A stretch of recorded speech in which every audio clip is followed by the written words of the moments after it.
Okay, so for today's video, we actually have 20 more secrets that I missed in the new Resident Evil 4 demo. Now, we're actually going to be giving a lot of shout outs to the viewers that actually commented other secret facts, secret observations. But before we get started, we're actually going to get rid of 2 secrets right from the get-go, because to be honest, they're not really secrets anymore. And the reason that I did not mention these 2 obvious secrets that's basically common knowledge now is because the previous part 1 video, I actually shot that as soon as the demo went live. And so we'll get rid of those 2 and then we'll actually get to the video. All right, so for starters, I actually did get a few comments relating to the TMP. I just got a few, not a lot. So for those of you that don't know, the way that you actually can acquire the TMP in the demo is actually right before you get to the village square gates, you actually have to discard all of your items. Once you do that, the 2 tunnels that we talked about in part 1 actually open up. Go down there and then you can acquire the TMP in the first weapon chest. We'll get to the second weapon chest that's in the village square later on. Now, what's interesting about the TMP is that once you acquire it, it'll always stay in your inventory. But the next time you start a playthrough, the TMP will only have 50 bullets. Now, let's move on to the second obvious secret that's no longer a secret, is the Mad Chainsaw mode. Now, I gotta say, this new difficulty mode is something that I'm super hyped for Resident Evil 4 Remake, and I'm just hoping that they don't lock us out like in other Resident Evil games where you actually have to play the game first, speed it, and then the extra hard mode kind of unlocks. I hope that's not the case, but I gotta say, this mode is actually one of my favorites. But one of the key differences between the 2 difficulties is that with the extra Mad Chainsaw mode, enemies move a lot quicker. Not only that, but I also noticed that Leon's reload time takes a lot longer, which was kind of strange to see, but I really like it. Now, another key difference of that mode is that Dr. Salvador has a new outfit. For those of you that don't know how to start this mode, it's really random. You basically just have to start the game. If you don't see a pop-up, you go back to the menu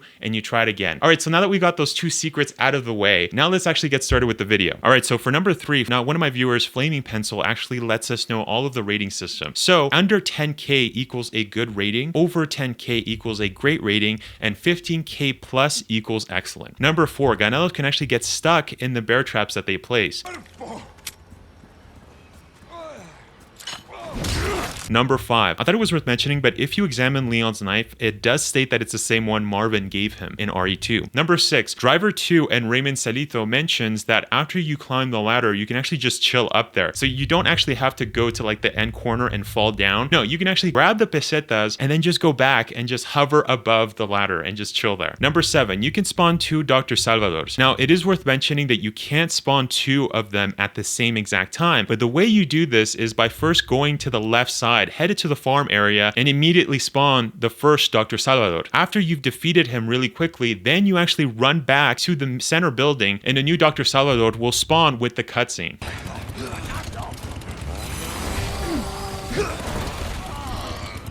There you go.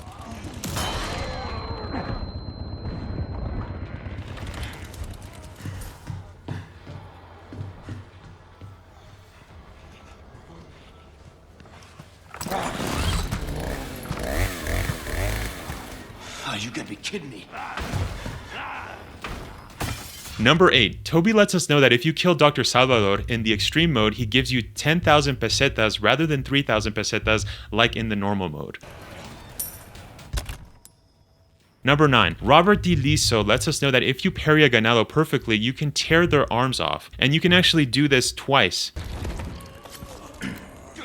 Number 10, Punish lets us know that you can shoot items off of Ganellos. Number 11, Punish Fist and Bastard Games lets us know that you can suplex Ganellos. Now, what's funny about this is that since I've played the OG so many times, I never attempted to do this in the village section of the demo, since in the OG, you can't do this until you reach the castle section of the game. So to be honest, I thought it was a really nice feature that we're now able to do suplexes at all times. Number 12, Ajay states that knifing Dr. Salvador actually makes him die quicker, and I agree, knifing does a lot of damage. Number 13, Valley states that if you throw a grenade right when an enemy throws an axe, it'll actually explode. But when I tried to throw a grenade at a hatchet, what ended up happening was that it didn't explode. If anything, both of them just hit and then it just went down on the ground and then it exploded. So I think this is very interesting. And by the way, getting this footage took a lot of tries. So if you guys are enjoying the content, then make sure to leave a like and also consider subscribing because I post Resident Evil videos every single week. Number 14, Luca similarly tried hitting grenades at the Ganellos and they actually get hit by them, as if you're throwing a rock at them, which is quite funny. Number 15, Jose Rafael states that when you dismember a dead ganado, you can actually see part of the plaga slip out. And the same can be said when you grab a shotgun and shoot a ganado's face off.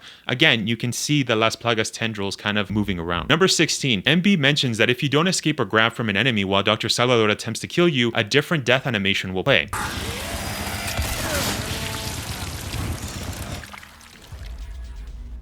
Number 17, Pepsi 1999 states that you can use photo mode to look inside the locked barn, and you can see another blue chest, or aka another weapon chest, but it is worth mentioning that this barn is still locked to us in the demo, since you do in fact need Ashley to enter it. Number 18, you can crouch to avoid grabs, but not when it's from Las Plaga enemy types. They'll just grab you automatically. Number 19, one of my viewers was actually playing on the Japanese version of the game, and apparently you can't hear the police officer yelling for help as he's getting burned. So that definitely seems to me like the Japanese version is heavily censored. Number 20, you can hop through the window in the small building on the way to Chief Mendez's house on the right of the village square. Now, this is something that I completely missed on several of my playthroughs, and I thought it was worth mentioning. But again, it's pretty cool if you sneak behind that old lady, go to the right, and then instead of going through the door, you just go from the back. Okay, so these are some bonus secrets that I thought I would just let you guys know of.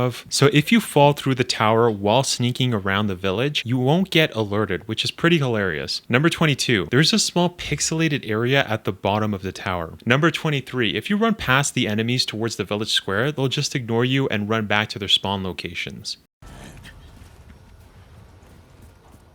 Number 24, I ran into a really strange ganado in the village square in one of my runs, where he literally looks like he's walking kind of horizontally, or I don't know, it's pretty strange.